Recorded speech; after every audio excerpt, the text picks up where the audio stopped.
Hello everyone. Today I'm going to talk about data structures, which is a very important chapter in your second PUC. Data structures, for going into the depth of data structures, we've already learned one important definition. What is data? Yes, so I've told in my earlier video also, what is data? So data are the raw facts and figures. Okay, raw facts and figures are known as data. What do I mean by raw facts and figures? So if I'm just going to say second PUC and I give some name here, say Geeta. Okay, so I give a name Geeta in second PUC. It doesn't make any sense. So if I say Geeta is studying in second PUC, then it makes some sense to you. So these are raw facts. That data is raw facts and figures. But as I told you, Geeta is studying in second PUC, then this becomes information. Are you able to understand? When I say Geeta is studying in second PUC, okay, Geeta is studying in second PUC, this becomes information. Okay, so what is data? Raw facts and figure. And what is information? Processed data or meaningful data is known as information. So going further, we will now learn this new chapter, data structures. So why do I need data structures first of all? For that, let us take your table where you have kept all your computer, books and all, okay, for study purpose. Now, I have the computer here. Now, I have put the books here, here. Then I have put my pen somewhere, okay, or the pen is lying down the table. So, you can see how disorganized your objects on the table are. Now, I ask you to take out the pen. You're looking at the pen everywhere. Then you find it under the table. Don't you think it's very difficult for you to retrieve it? Now you may say, no ma'am, I'll just bend around down and I'll pull out the pen from there. No, when that is okay for you in our real life, but we are in a hurry to do something. We are writing an exam and we are just writing an online exam, because nowadays online exam is the in thing, isn't it? You cannot keep your things wherever you want. Instead of having it like this, you can have it for all these things, whatever is to be kept for your online class or for the exam that you're going to write. Your books are here, your pens are stored like this. Don't you think it's a better way of retrieving things from your table? Yes, so the objects can be immediately taken when you want it. That's what happens here to our data also. Our data may be scattered in the memory. It may be scattered in the memory. Okay, but with the help of these data structures, we are able to organize or link this data one to another in a more better way, so that when we want these data to be retrieved, that means when we want to get back this data, it is easier for us to get this data back. So that's what we are going to study in this lesson, data structures. So I'll give you a formal definition of that particular thing. Okay, so you can say that data structures is a specialized format for organizing and storing data. Okay, that is the definition for data structure. Okay, data structure is a specialized format for organizing and storing data. So this question may come for 1 mark in your exam. What is data structure? Then you will tell it's a specialized format for organizing and storing data. So what is the use of these data structures? See, when we are doing logical or mathematical calculations, all the analysis of searching, sorting algorithms, for all those purposes we need these data structures. Okay, so This is very important. Even in your higher studies, you will be learning a lot about data structures. Now, let us come to the classification of data structures. Okay, let us see how the data structures are classified in the computer memory. So, by learning about data structures, you will know how well the memory is getting organized in the computer. What is memory? It's a storage unit, isn't it? And when we are going to store it in an efficient way, to retrieve the data, to sort the data, to use it efficiently, we need the data structures. Now, let us look at the classification of data structures. See, data structures are broadly classified into two types. One is primitive data structures, another is non-primitive data structures. Now, what is primitive data structures? See, primitive data structures are those that are operated directly on the machine level instructions. So, what do I mean by machine level instructions? That is by the compiler itself. Okay, it is given by the compiler itself. We are not going to do any change in these primitive data structures. It is already available for you. Okay, for example, if I am going to buy a mobile, all of you may be having these mobile phones, isn't it? So along with the phone, you may get the charger and you may get the earphone.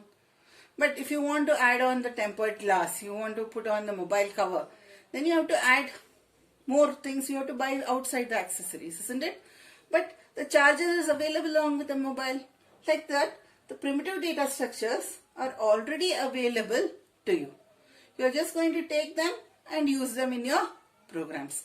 So, some of the primitive data structures are your integer, okay, your floating point numbers, your characters, yes, your pointers.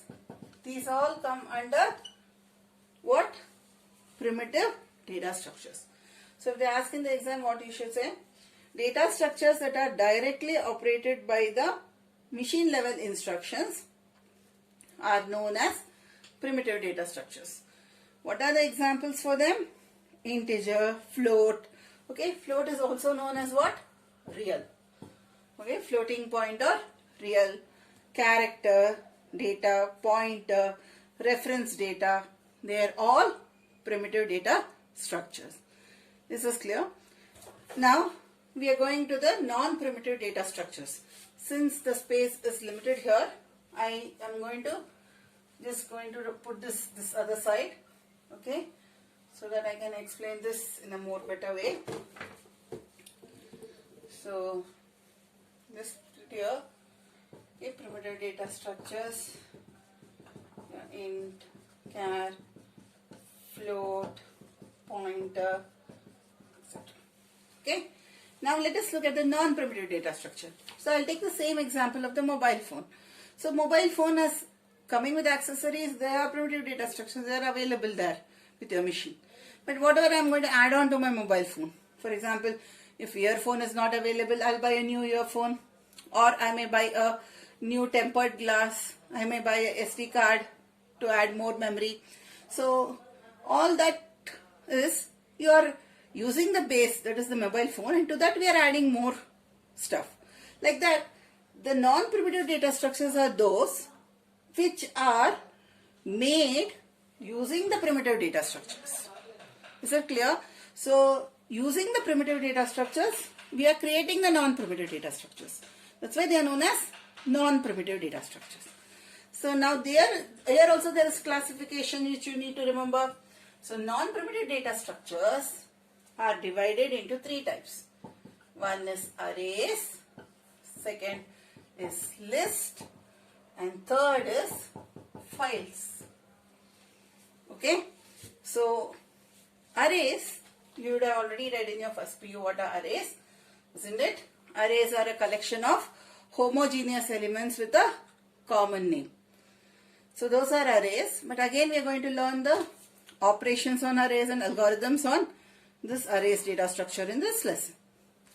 So arrays are now divided into one dimensional array or single dimensional array, and then two dimensional array or double dimensional array, and third is what? Multi-dimensional array. So arrays are divided into three types: one dimensional, two dimensional, and multi-dimensional array. List is another type of non-primitive data structures. So that is divided into two more types. What is that? One is linear data structures, another is non-linear data structures. Okay, so under linear data structures we have another three types. Okay, as we are learning the lesson you will know each of it. So what are the another three types we have? Stacks, queues, and linked list. So these are the three types of non-linear data structures. Okay, so we have stacks, queues, and linked lists. And non-linear data structures, okay, these are three types of linear data structures, sorry. And non-linear data structures, what are they? They are trees and graphs. Okay, trees and graphs. Here in this we will only learn the definitions. We will not learn about the algorithms and all. Here and here. These two are very important as far as your second PU is concerned. So here we are going to learn the algorithms. We are learning the programs, and this chapter is important. It carries a lot of marks. Okay. So this is how our data structures are divided. And we will start with this first part. That is, we will start here, primitive data structures, what are the operations of primitive data structure, and then we go to arrays and what are the operations of arrays, what is the algorithms related to array, what is the algorithms and programs related to linear data structures. Files is another complete chapter which will be taken up separately. Okay, hope you understood this. So quickly I will tell you, data structures are specialized format for organizing and storing data. They are classified as primitive data structure and non-primitive data structures. Primitive data structures are int, char, float, pointer. They are machine level instructions. They are machine dependent, and they are directly operated by the machine itself. Okay. Whereas non-primitive data structures are dependent on the primitive data structures. They are divided into three types: arrays, lists, and files. Arrays are again divided into one-dimensional and two-dimensional arrays and multi-dimensional array. Two-dimensional is also a multi-dimensional array actually. Okay. And then lists are divided into linear data structures and non-linear data structures.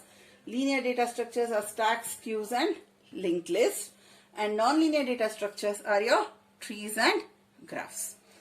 Hope you understood this video. If you like, please share and subscribe. So in our next session, we will learn about the operations of the primitive data structures. Okay, thank you for watching.